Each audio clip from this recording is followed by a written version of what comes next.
Hola, ¿qué tal? Bienvenidos a Libertad de Pensamiento. Este es un nuevo episodio con Andrés Romaña. Y en esta oportunidad nos acompaña el ex congresista Daniel Abuetas. Gracias por aceptar la invitación, Daniel. No, gracias por la invitación de ustedes.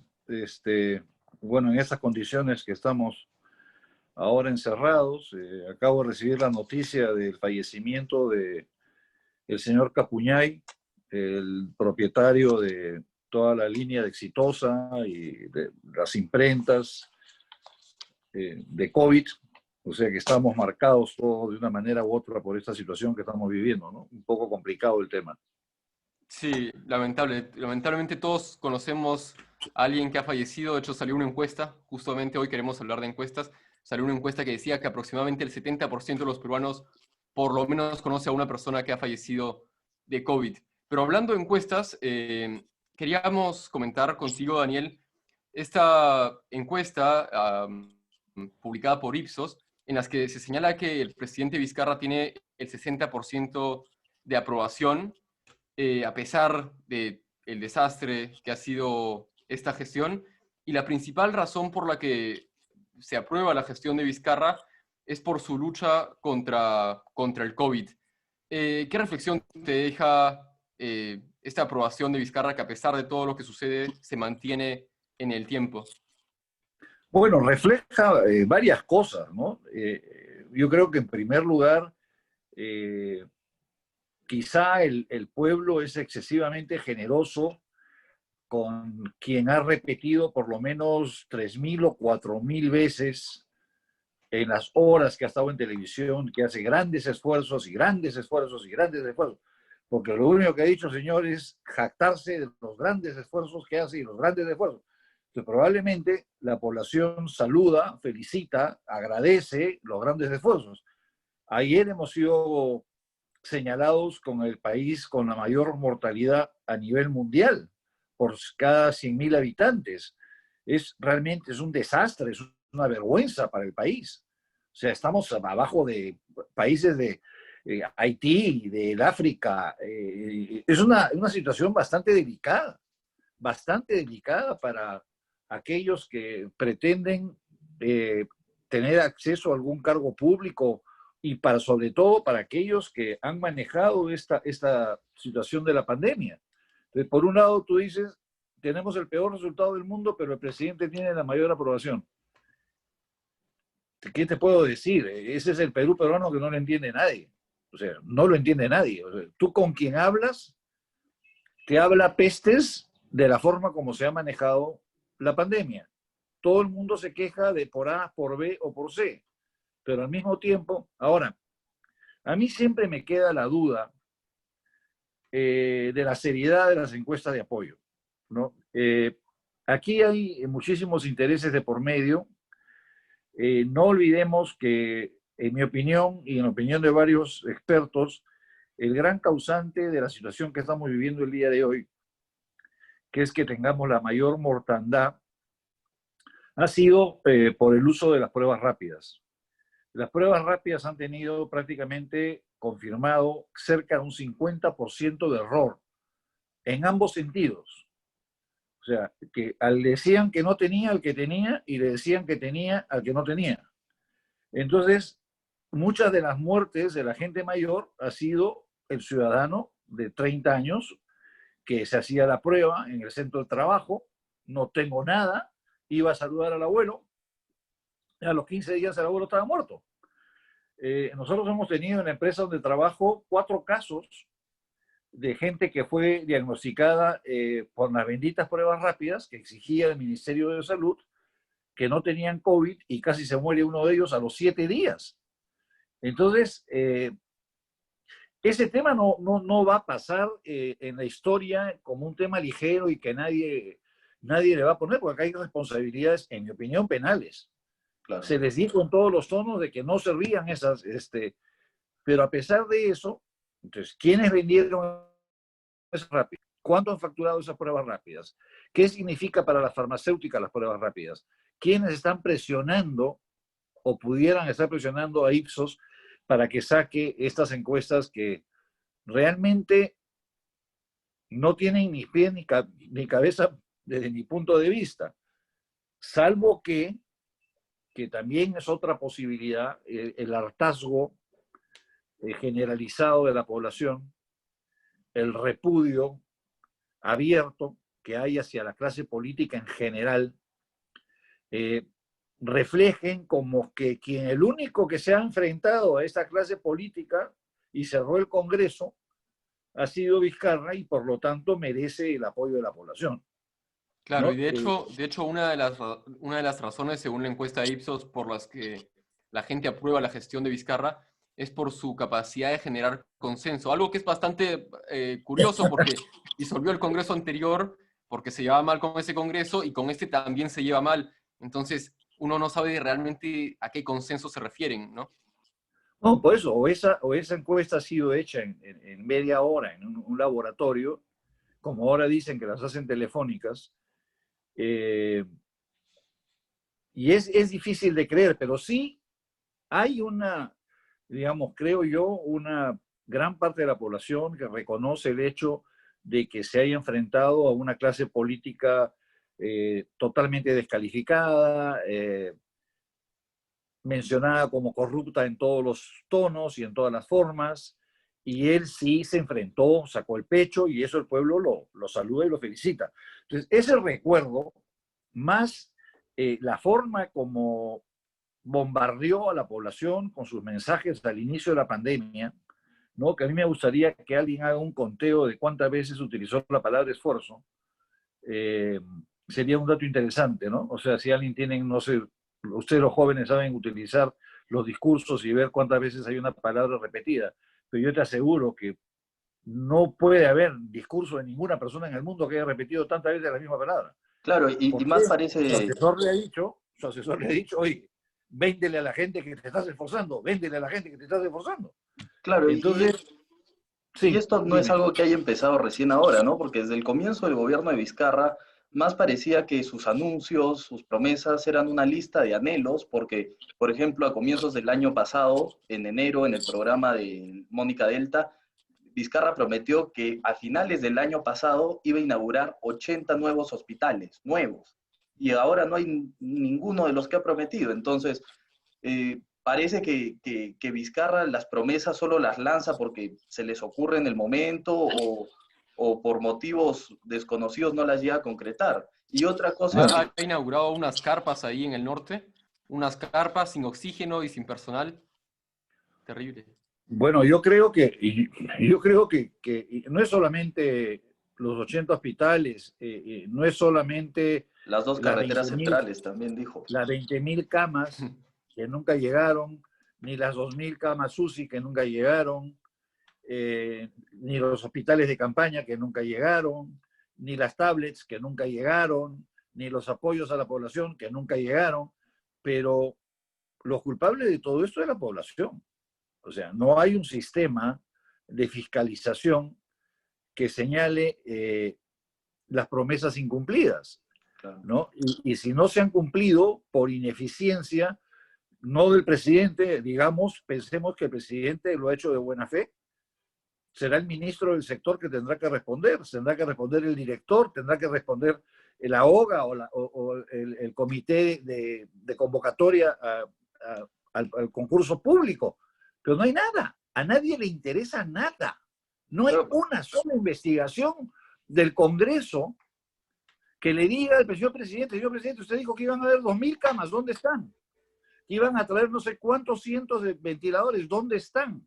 ¿Por qué no adquirió los 2 millones de pruebas moleculares que estaban en el Perú a precio de costo de hace 60 días y se negó a adquirirlas? ¿Por qué?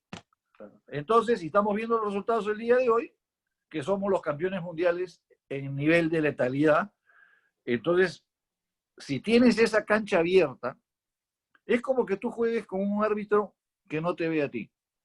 Entonces tú entras a la cancha, patees, escupes, haces lo que te da la gana. Pero a ti no te van a tocar. Eso es lo que está pasando. La prensa está viviendo de la teta del gobierno, no lo toca.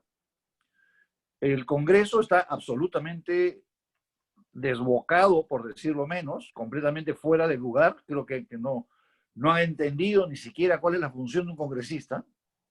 O sea, ni siquiera eso han entendido. Entonces, no hay, el Contralor General de la República es una estampita pegada en la pared. Y justamente el día de la mañana conversaba con una persona que está metida en el tema de las evaluaciones de lo que ocurre en el país, una persona experta en estadísticas y en este tipo de cosas, y me decía que es muy probable que el FREPAP gane las elecciones del 2021. Es muy probable que el FREPAP gane las elecciones del 2021. A eso nos Exacto, estamos... Daniel. Y una consulta, Daniel. Hace un momento señalabas de estas promesas incumplidas o promesas que se realizaron, pero se realizaron mal de Vizcarra. Y una de esas es, por ejemplo, la elección del TC. El Congreso se cerró básicamente por la elección de los magistrados del Tribunal Constitucional. Hasta ahora no tenemos magistrados y el Tribunal Constitucional ahora tiene un rol bastante importante que pues está parando una serie de normas aprobadas por el Congreso. Hace poco declaró inconstitucional esta suspensión del pago del cobro de peajes y aparentemente esta ley del retiro o de la devolución, mal llamada devolución de los fondos de la ONP, también probablemente va a ir a parar al TC. ¿Tú cómo ves el rol del Tribunal Constitucional en estos días con este Congreso Mira, tan irresponsable? yo soy abogado de profesión y a mí me llama poderosamente la atención la interpretación que ha hecho el Tribunal Constitucional de la ley que suspende, no elimina, suspende el cobro del peaje por la situación. Estamos en una situación de emergencia. Se han suspendido los derechos fundamentales de las personas. Quiere decir que en estado de emergencia, un contrato de un privado extranjero está por encima del Poder Ejecutivo, por encima del Poder Legislativo. Eso es lo que nos está diciendo el Tribunal Constitucional. O sea, la gente se puede estar muriendo, pero cuando pase la ambulancia, si no le paga a este extranjero, no va a poder pasar. Yo Claro, realmente... la argumentación de esta ley es que suspender este cobro de peajes va a evitar el número de contagios porque cuando se paga el peaje se contagia a la gente. ¿Esa argumentación te parece válida? Mira, de alguna manera, el hecho, yo no creo que esa argumentación pueda tener mayor peso, eventualmente lo puede tener, pero a mí lo que me preocupa es que tú has paralizado, mira la contradicción, ¿eh? Tú has paralizado Southern Copper Corporation, has paralizado Cerro Verde, has paralizado Antamina, que tienen contratos ley, y no puedes tocar al de los peajes.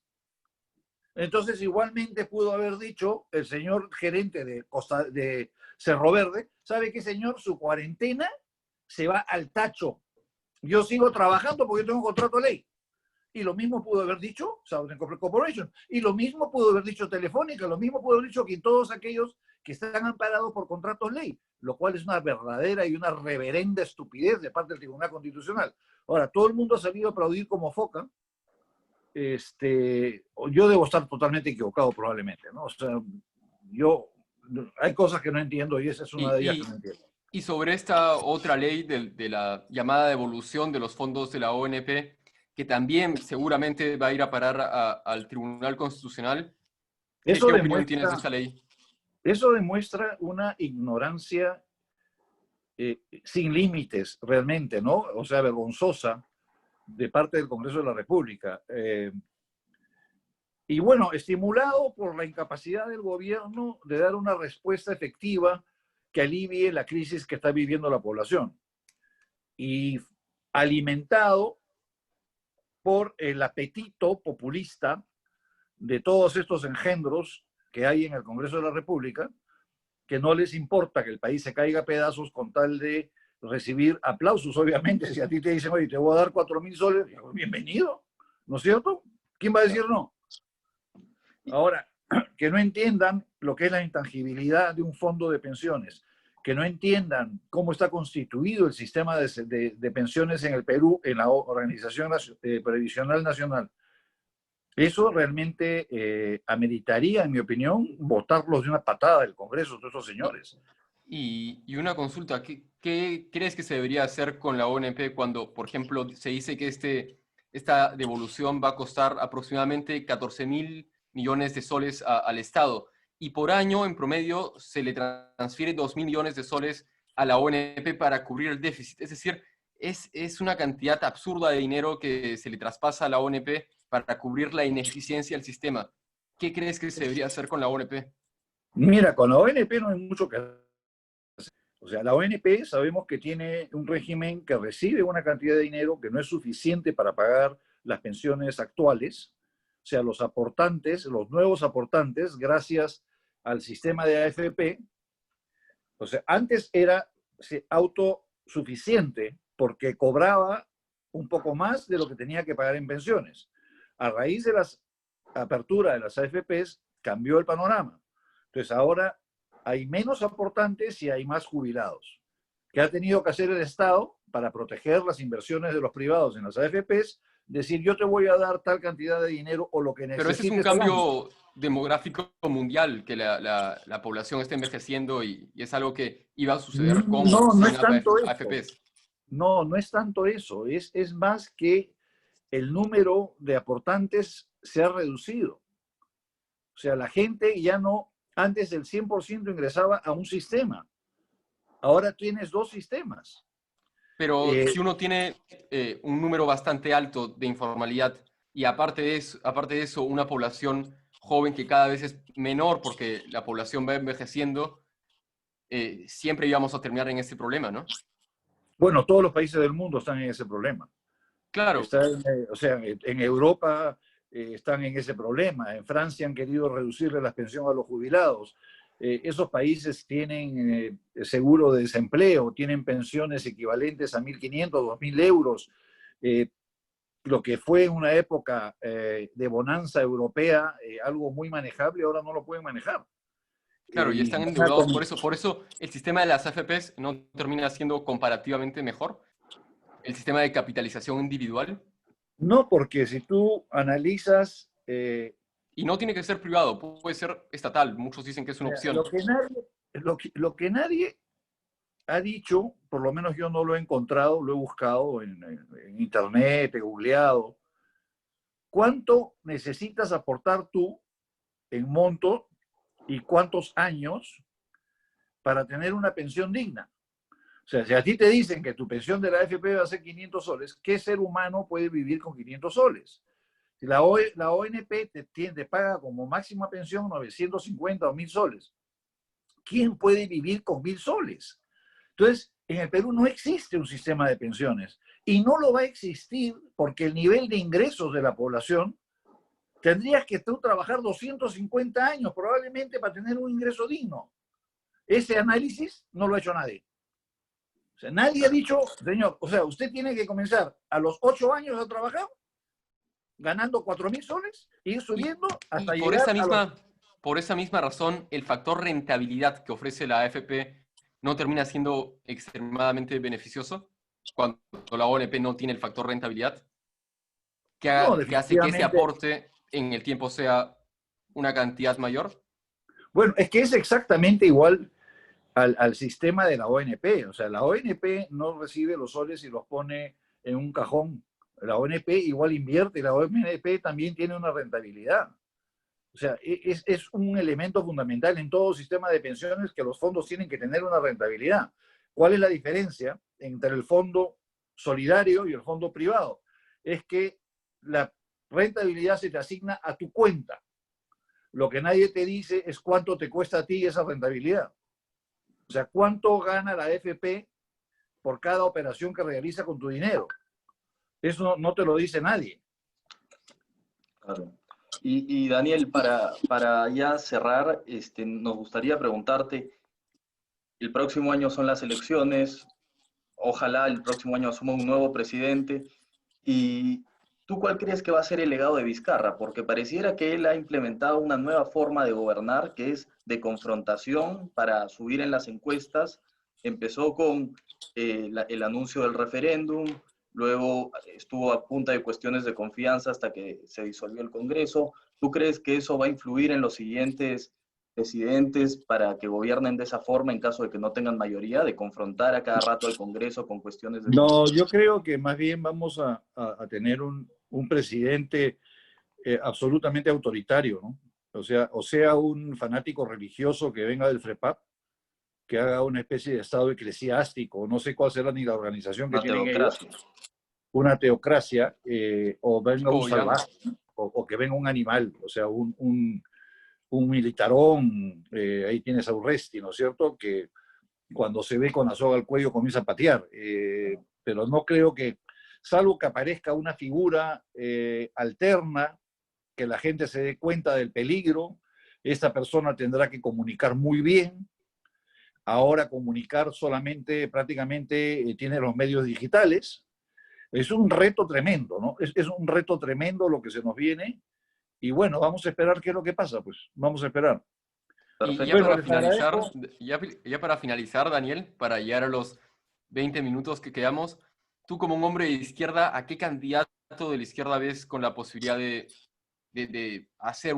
dar batalla en estas elecciones? Porque Verónica Mendoza anda con poca aceptación. Mira, yo he estado 10 años en la política activa y he estado cerca, he estado en la oposición pura en mi primer periodo y he estado en una oposición alterna, digamos, en el segundo periodo, cuando ya pusimos a presidente a Ollanta. Te digo que en la cartelera no hay nadie en estos momentos que pueda asumir un reto de la magnitud del que se nos viene, ¿eh? Y sobre todo, que sigamos pensando de que un presidente va a sacar al Perú del problema. Ese es el problema del Perú. O sea, pensamos que va a venir Juan Pérez y él no va a... No, no es así. O sea, si tú no tienes una capacidad convocante, que involucres, que puedas juntar, estás fuera de lugar. Mejor no te metas. Vete a tu casa y no hagas nada. Pero vamos a ver qué es lo que pasa. Muchas gracias, Listo, Daniel. De muchachos. verdad ha sido un honor conversar contigo y No, esperamos que gracias a esta solo ustedes. sea la primera de muchas veces más.